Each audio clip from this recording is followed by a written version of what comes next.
All right, welcome back to another edition of the Dirty Verdict Podcast. I am one of your hosts, Peter Taft. I'm Kyle Herbert, and do we have a show for you tonight? And I'm Bill Ogden. I can't follow that. All right, so Bill, you have invited a very special guest. Would you like to introduce? I have. Our guest today is a very accomplished criminal defense lawyer. I went to law school with him. He has the greatest name that you can have as a lawyer. Welcome to the show, Maverick Ray. Thank you, Bill. Thanks for having me on. All right, I'll lead in. So Maverick, what is your main area of practice? I mainly do criminal defense, primarily here in Houston, Texas. And how long have you been doing that? I've been doing that for 10 years now. Started out my own firm 2013, June, passing the bar, and just kind of hustling at the courthouse, getting cases and taking everything to trial. All right, and you, South Texas law grad with Bill? Yep. 2012, yeah. 12, 13, something like that? Yep. And so I looked at your bio before. So you did some intern at the district attorney's office? I interned there for about a year and a half, and they let me try about 8 or 9 cases as an intern. And so I hesitate usually to ask people about interning at the district attorney's office because Kyle will interject his experience as an intern as a district attorney at any chance he can. So Kyle, tell us about your time as an intern. Tell us what you watched as an intern. When I was an intern, When I was an intern at the DA's office, we raided a bondsman's office because he had, I guess, forfeited whatever sort of financial standing he needed. And they had a a shed full of R. Kelly videotapes. And I think they, at some point, opened up these videotapes and saw that they were child pornography. They weren't music videos? No. And they needed someone, I think, to prove up the chain of custody. So I sat in a small evidence locker watching the R. Kelly video with some female investigator from HPD. Wait, you had to watch these with a female? I had to confirm that it was in the chain of custody and that it was, in fact, depicting what I believed, in my professional opinion, as a law student, to be child pornography. And it was, let's just say I don't know that I've recovered and have not hit it. It's still there. Yeah, it's still there. And I don't know that I've had a normal sex life since. Got some pain behind those eyes. Yeah, it was ugly. But I'm sure you had a completely normal experience. Oh no, I've seen that tape. To be fair, never mind. So Maverick, walk us through, particularly, we've got a range of people that watch. All 8 people have different backgrounds, but the for a young law student that wants to go into criminal defense law, you actually were an intern, meaning you were still in law school, but you tried how many cases? About 8 or 9, mainly DWIs. I've tried a girl who was given a lap dance with her butt showing, just a little bit too much. She was charged? It was apparently at the time. It's not anymore. She was charged I with... thought this was America. Operating a sexually oriented business. Yeah. Were they at a strip club? At a strip club. And undercover officers, they basically get paid to go party and get lap dances, and at the end they rope up a few and take them in. And so I've actually used that before. How do you get that? You're under arrest. Right? Come with me, get in the van. Jesus Christ. So you're a, 2L, 3L in law school, and you're trying these cases? Yeah, at 3L, we had a third-year bar card program, and it allowed us to do that. Did you win? I won everything, yeah. Oh, man. So you ruined that girl's life? She was just doing her job? I know, I feel kind of bad. But I defend those kind of people today. And you're married to her today. Exactly. So you get out then of law school, but you decide, I don't want to do the prosecution side anymore. I want to do defense side. So no, I got out and I applied with them. They interviewed me, everything. They said I was number 6. No, we'll get you a job in September, but I didn't want to wait. So I just hung a shingle. I think they called me a week after I'd started my own practice, but I turned them down and just never looked back. Yeah, suck it. Yeah, exactly. Now you're the bane of their existence. And that's basically it. Nice. So then when you're opening your hanging your shingle, do you start by trying to get appointments from judges? No, I've never done any court appointments. I just all done private practice. I did start out, there was lawyers obviously next to me, and so I would just kind of hit them up, that had trials, and I would just sit with them, and they would slowly trust me enough to give me little pieces here and there, and that's kind of how I learned. What was the name of that guy you were with? Victor? Was his name? Gilbert. Yeah. I remember I did a bunch with him. when I was with Judge Velasquez during the summer, he was in there all the time. And so when I saw y'all together, I remembered him. Yep. I still see her all the time. Really? She's awesome. She's awesome. And there's one judge that's referenced in your website bio that I think you identified as a strong mentor to you. Who was that? Judge Lawrence Gist, late Lawrence Gist. He passed, but yes. And where was he a judge? He was a judge in Beaumont, but he came and would teach at South Texas. And I took several different classes, trial advocacy, different criminal seminars through him, and just had a good relationship with him. Did you know you always wanted to do criminal work? No, I interned at a civil firm after my 1L year, and I was bored to death. They had me summarizing medical records. Can you tell us who it was? Shoot, yeah, it's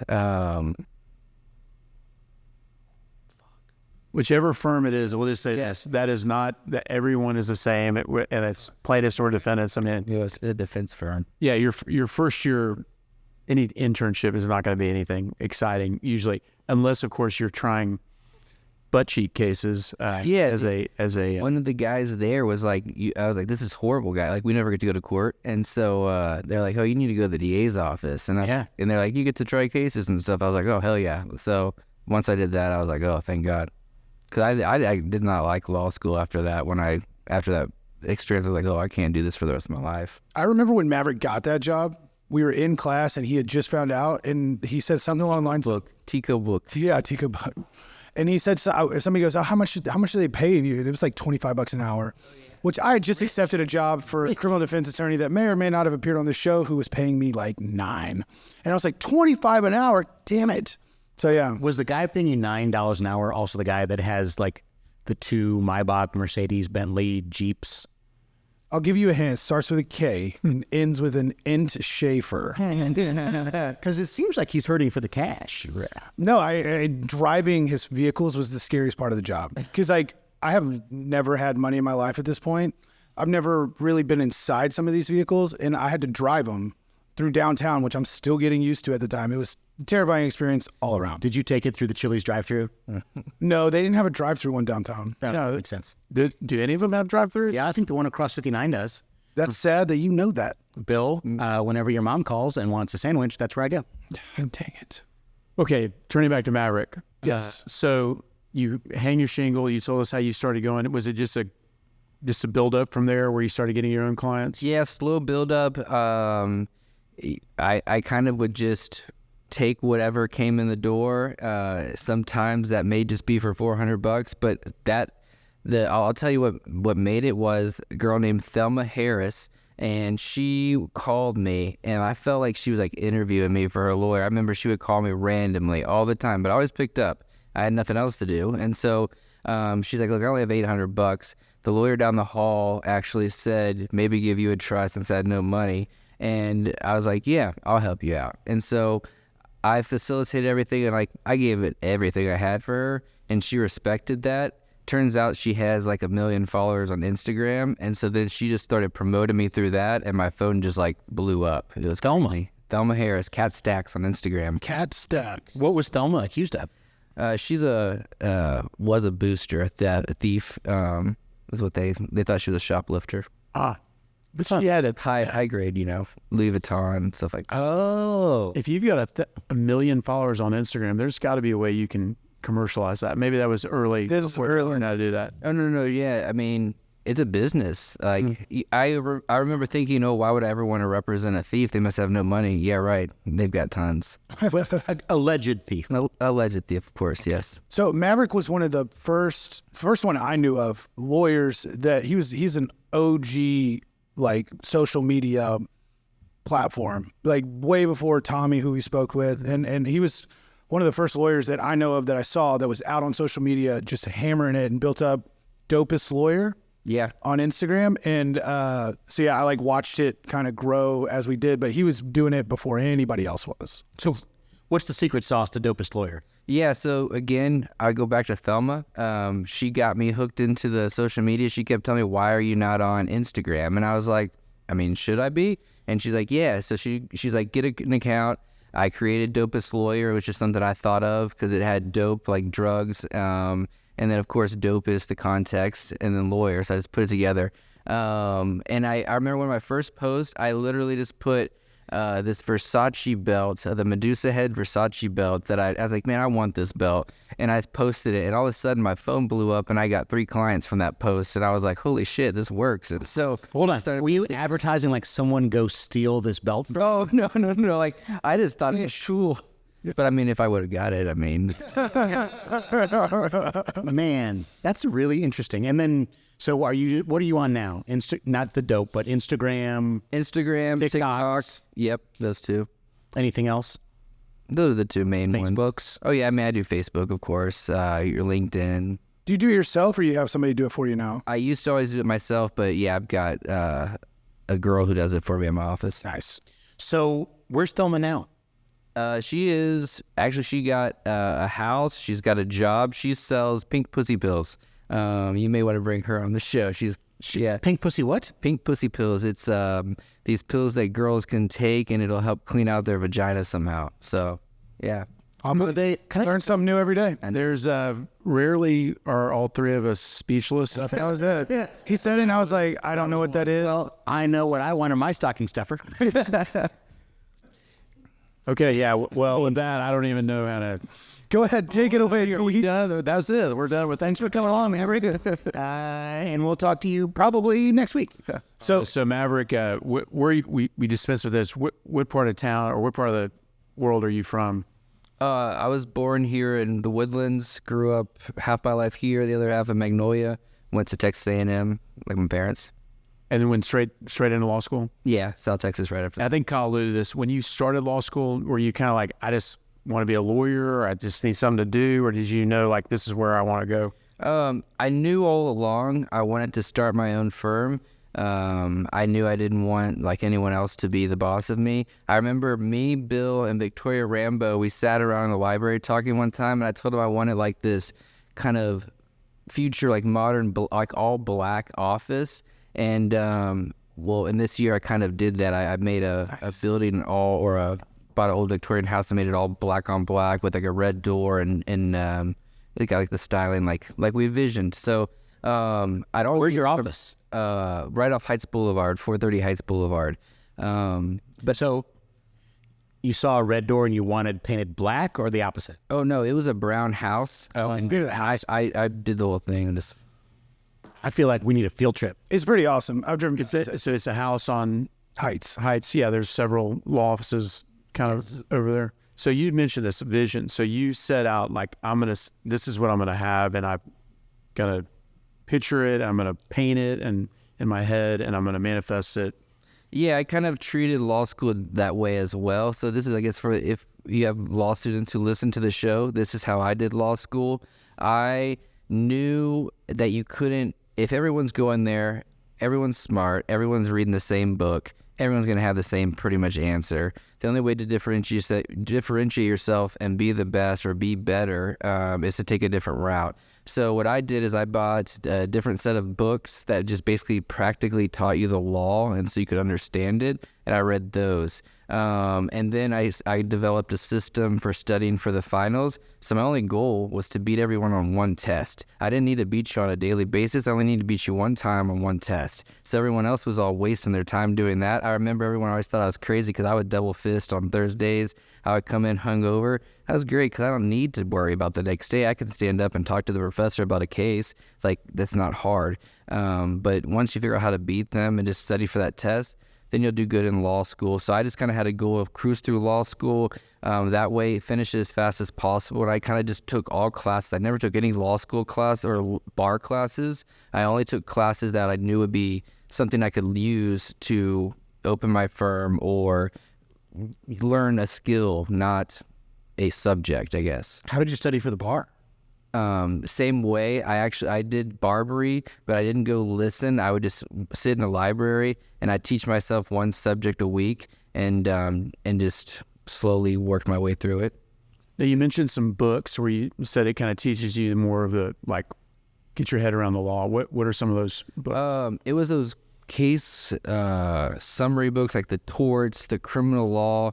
It's over 10 years ago. If you said it, I would remember it. I don't even know if they still make them, but they're just kind of basically summaries of the law. So when you're learning the big topic, the negligence, the gross negligence, the intentional torts, it just had a good way of explaining it in a basic, simple way. Shout out to Victoria Rambo, by the way. One, she had the most unfortunate last name for first day of law school. Best last name. Because it's Rambo, and she got called on every single class. It was expected to be a real mean. Well, just because like teachers like, all right, let's call on somebody Rambo, because that's just an awesome name. But she's the person I've talked to on the show that was working at Farrah and Ball, said I want to do something else, and she sent me and another person an email. Was like, hey, do either of you guys want this job? And I took it, and that's the firm I'm at now. So that's full circle. Victoria Rambo, shout out to her. Speaking of interesting names, Maverick, have you ever asked your parents what the deal is with your name? Oh, it's Top Gun. No, 100%. He was born after. I asked him that day one. Yeah, my dad was in the Army and wanted to be a pilot, didn't have good enough eyes, but they loved the movie Top Gun, and Maverick it was. What's your middle name? John. That's his name. That's pretty fantastic. Yeah. Okay, so going back to your practice. So you're going along, you're building it up. Is there an area that you're like, I'm really good at this? This is what I focus on. Yeah. Drug possession, gun possession cases. That's kind of what became my thing. One, they're just fun because you have a possession case, and most people, I mean, it's manipulable. Like you've got a gun, it's in a backpack. Well, when did it get there? The police usually don't ask. They don't know. They just collect the gun and they tag it. And then you've got to show the affirmative links. And so what I like to do is educate my jury first on the law of possession and knowledge. What I always do is I stick a marijuana leaf in my jacket. And so I show them, hey, the DA always gives them a pin and says, hey, is this, you're in possession? Yeah. Oh, and you know it, right? Yeah. Okay. You're guilty. So I give them my jacket and say, hey, you're in possession. You know it, right? Are you guilty of marijuana? And I was like, well, no. And I was like, well, it's in my jacket. That's what the DA just told y'all, right? And then they quickly realize, oh my God, no, we can't just do that. And it's a way to win them on your side. But that's kind of When you say a marijuana leaf, it's like a picture one? Picture one, but recently I brought some real marijuana into, well, not real marijuana, some of the marijuana they sell at Wild, at the hemp Extract, Delta. THCA. Yeah. And what I did was, it was a motion to suppress evidence hearing. My client was looking at 15 years to life if we lost. And the officer claimed that he saw marijuana on the floorboards with scattered cash, and so that's why he searched the car.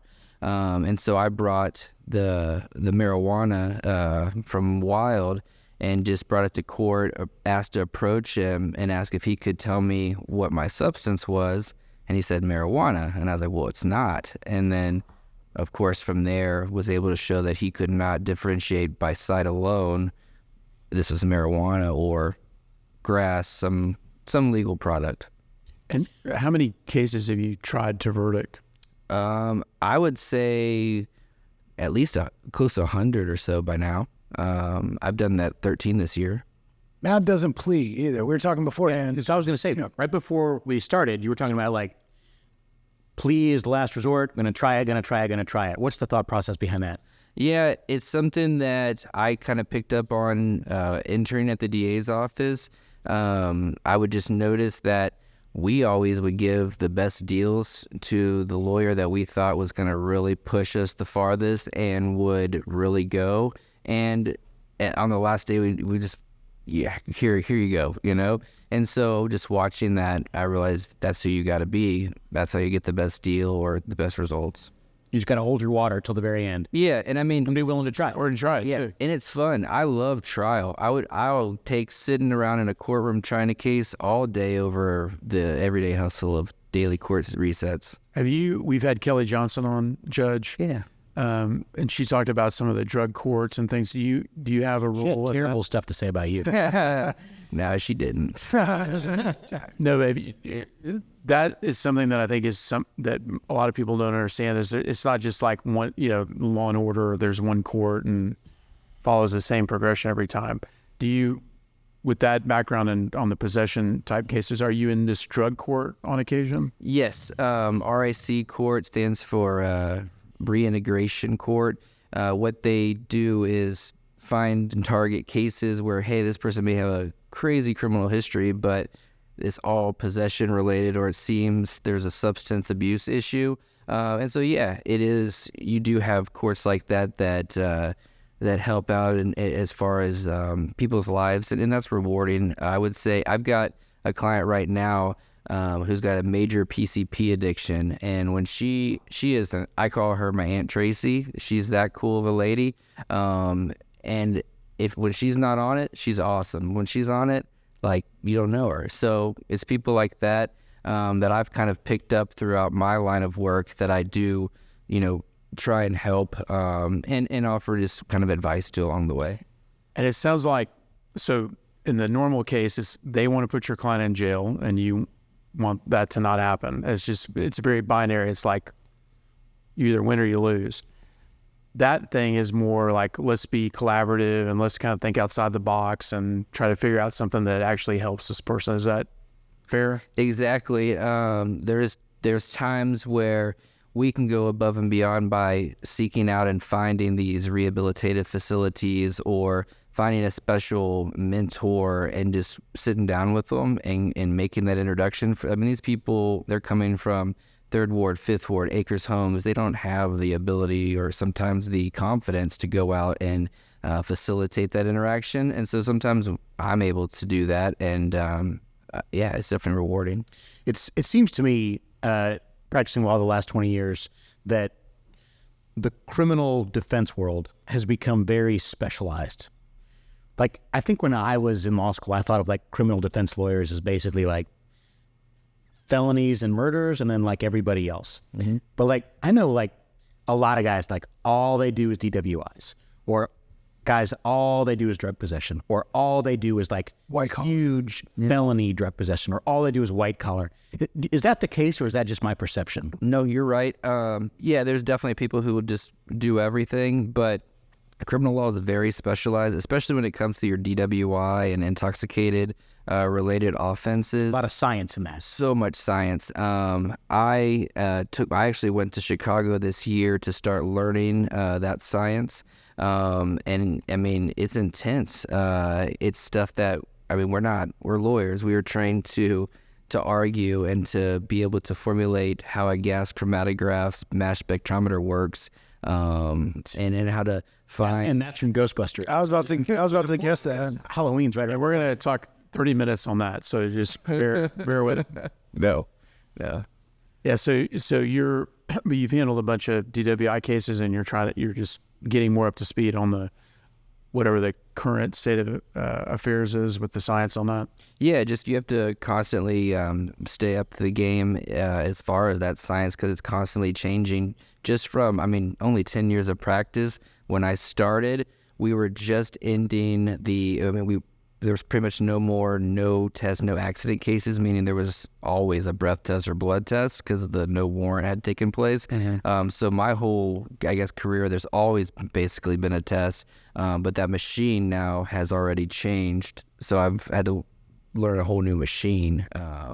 So there's science behind the machine, but then there's also science behind like the extrapolation going backwards, right? Right. So you got multiple layers of science to figure this. What some people would say, it seems like a pretty simple case, but it's got a lot of science to it. Oh yeah, I think if you can try a DWI case, and really attack the science, if you know it that well, you could try any case. So me and Peter get pulled over for DWI because we're probably street racing on Beltway 8. Mm-hmm. Should we call you or Ken Schaefer? Mark Thiessen. So I went to law school with Mark Thiessen. He was in my section. And I would say that if you went back 23 years and asked me, will this guy be employed as an attorney? I would probably have said No. Absolutely not. What was in social media last week on Mark Thiessen? Somebody I saw that Mark Metzger came to his defense. Somebody put him on blast on the Texas Lawyer page. Oh, I don't know, but We'll go look at that. Yeah, it was. I mean, I will say this: Mark has found.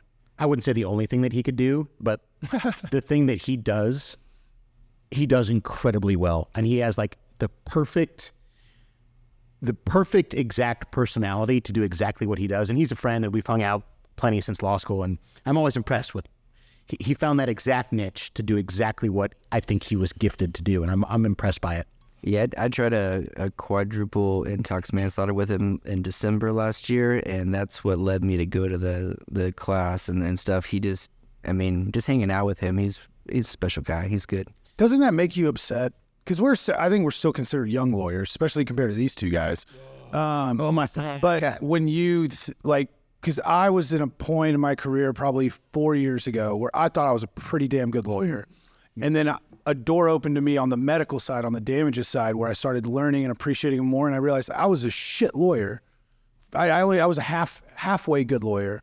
And so when you learn something like that, I hated it because I was like, damn it, I thought I was pretty good. You're saying you were good on liability, you thought? No, I was great on liability. I didn't know anything about I didn't care enough, give enough detail towards the damages side, and I didn't know how to even start. And so I got educated by that. And once I did, I was like, man, I was not doing my clients. Respect your elders, Bill. You're welcome. Yeah. The person was younger than me. To be fair, the liability side is always the more fun. It is, but I think it's the side that we always get trapped in. Yeah. Have you guys ever read the J Mailbook, My Trials and Jubilations? Yeah. So I would recommend it to any attorney, but especially to a young lawyer, because, and it goes exactly to what you're saying. Like the second or third chapter, he talks about the Pennzoil Texaco case, and he goes, at some point I realized I could make money, and it had nothing to do with liability. It had only to do with damages. And just kind of a short plug for a short book, but it's super interesting that he realized early on, you can win 1,000 cases on liability and do nothing for your clients. It's all about building the right damage model and thinking creatively about a damage model, which we rarely do well. So short plug for that book. Yeah, especially on the other side, the defense doesn't care about it much either, from what I've seen. And so if you really go hard, they will be asleep at the wheel. Exactly. And so, Joe Jamel talks about how the week before the Pennzoil Texaco, he holed himself up in his house in Galveston and came up with a creative way to argue damages.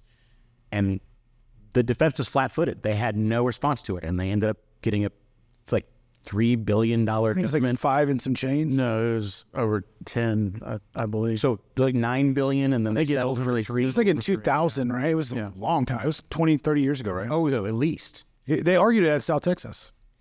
And it was the only place that had enough seats. After his Galveston retreat, he hammered with Willie Nelson, and they came to his house, and drank all night, and then he did opening.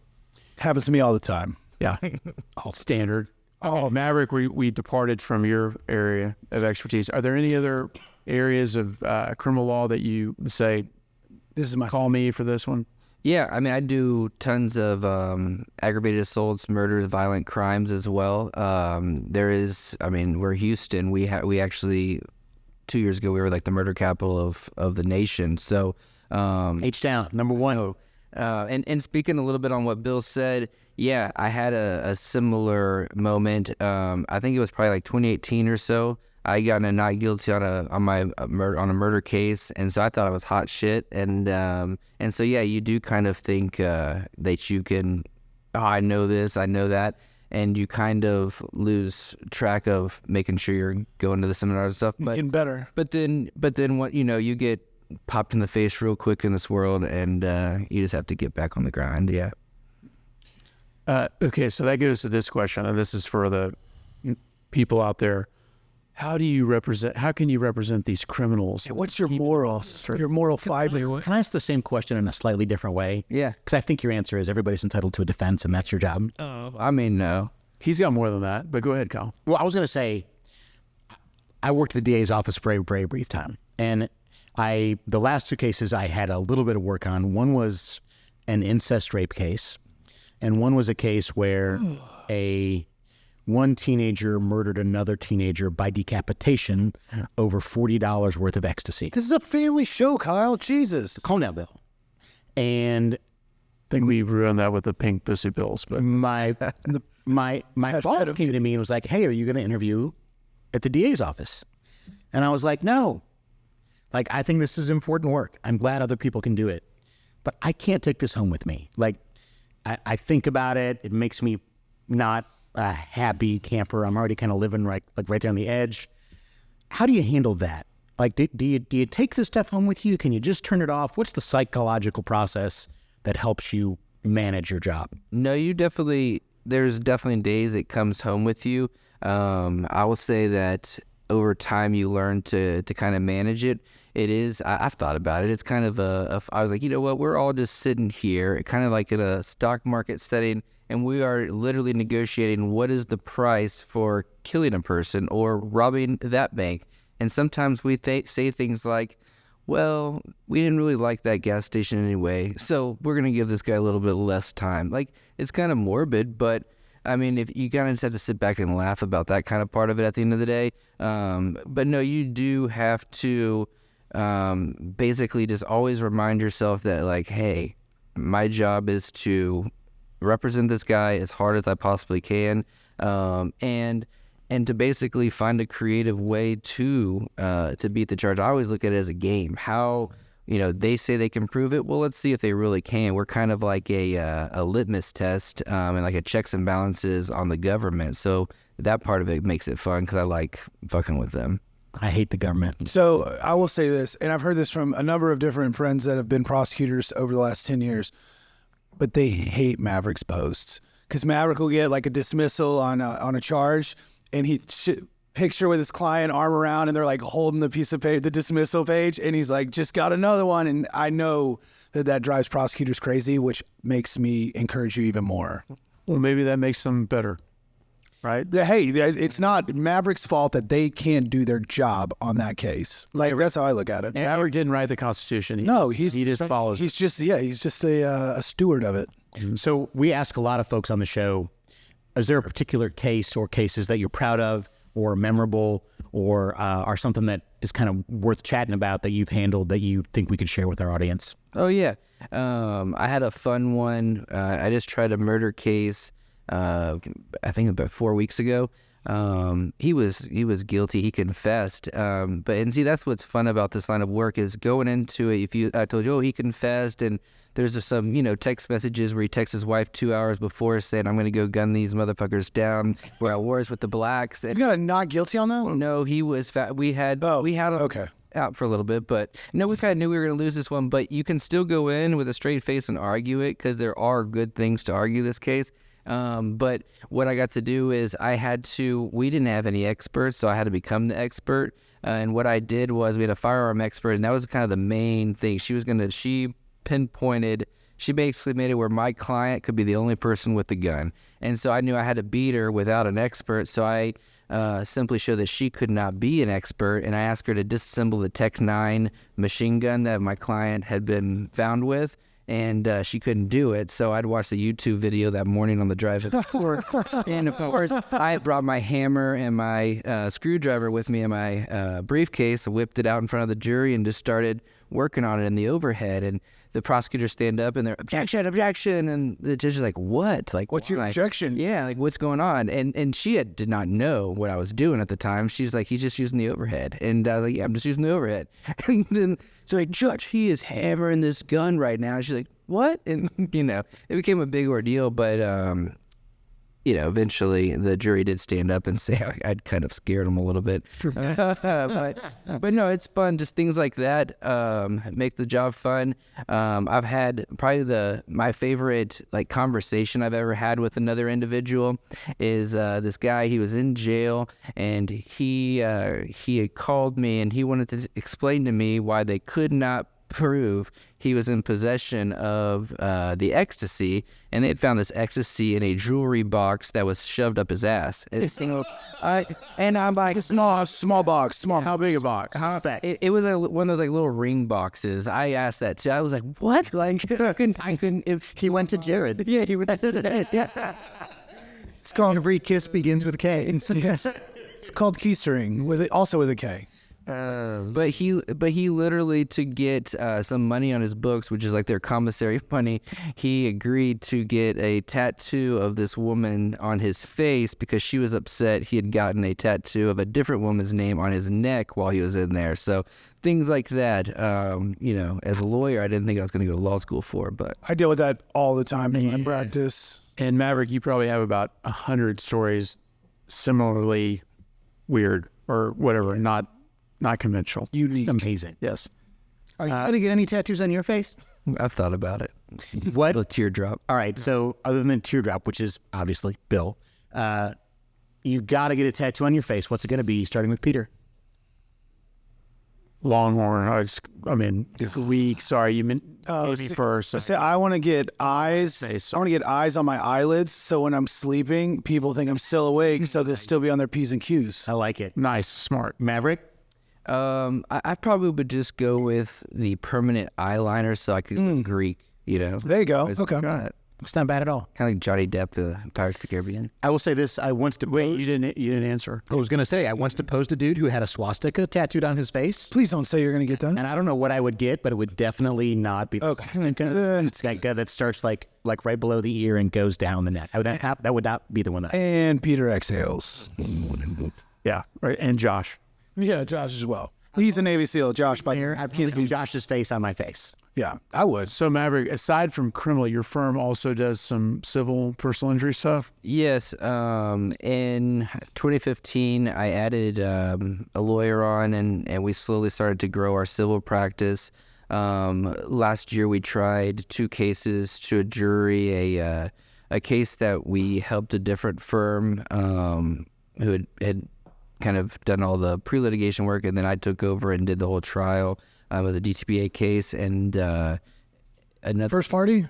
What? First party insurance, 641? No, it was a RV company who was refusing to repair some damages that they had left this RV out during Hurricane Harvey, and it completely got flooded. And I was able to show that this RV owner did this maliciously, so they got him for an extra 110 in punitives. So Get paid? Yes, yeah. So what is the difference between a criminal trial and a civil trial from your perspective?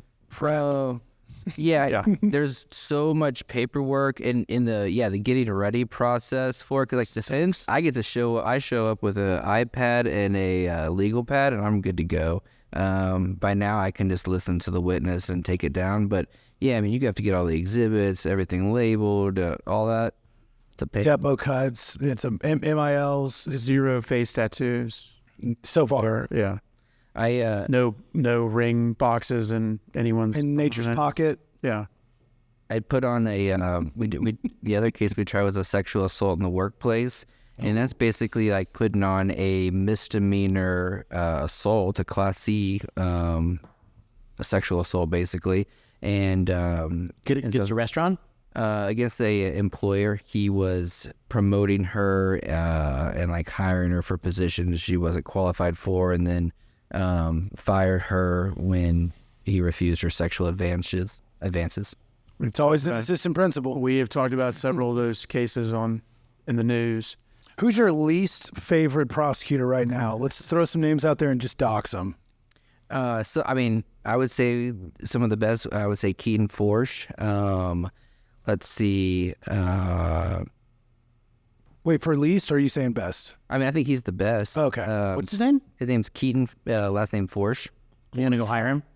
Oh, I would. Yeah. Okay, yeah. So it's worse for him because it's the most challenging, but best if you were There you go. the state. Makes sense. I was hoping we were just going to dox some shitty prosecutors. It's more fun. That tool. All right, least favorite judge, go. Yeah, least favorite. We do this to everybody. We just throw in the hot seat. We never make them answer these questions. Oh, at least You can say who judges you. Yeah, who's your favorite? Who is at the district attorney's office the prosecutor that you respect the most? No, I would You say Keaton? Yeah, I would say Keaton. Okay. Yeah, he can try a case. He knows what he's doing. He's fair. He's ethical. So you're going to have all your evidence. You're not going to worry about him hiding the ball. So yeah, good. Nice. Are you only in state court or do you have some federal stuff? No, I do federal as well. I'm not there as much. I would say I keep probably 5 to 10 cases on docket a year. On Maverick's PI, on his personal injury docket, I will say he's got something that I don't have, and I want to order one so bad. But when they get like a good verdict or settlement, he's got the giant check. Okay. And so he fills it out, and then they take the picture for social media with the oversized check. Awesome touch. Definitely need one for the dirty verdict. Yeah, we don't hand out checks Yet. because Peter won't let us. Thanks, Pete. We'll start working on that. That's what you said last time. Maverick, as far as where to find you, we've got, is it the Dopest Lawyer? I think it's just dope. It's just Dopest_Lawyer on Instagram. It's Dopest Lawyer on TikTok. Maverick Ray Law on the web. And that is a follow for everyone to pick up. I want to check out your TikTok like while we're on the internet because we have internally debated a lot of TikToks. All offensive. No, I thought they were just dance moves that Kyle wants to do. It's a lot of You don't want to choreography. do It is. Yeah. So we got really twisted up about Bama Rush and all the choreography. We spent a lot of time on it. We ended up not doing it. Not so much my fault, more Peter's. It's always Peter's fault. The cartwheels are what kill me. I just can't do one. Sorry. So we wrap. Is that Yeah, all right? All right. that was fantastic. We really appreciate you being on. You're always welcome back. Awesome. Thanks, guys. All right, man. Thank you, Maverick. That'll end our edition of the Dirty Verdict podcast. Thanks for joining us. We'll see you next week. All right.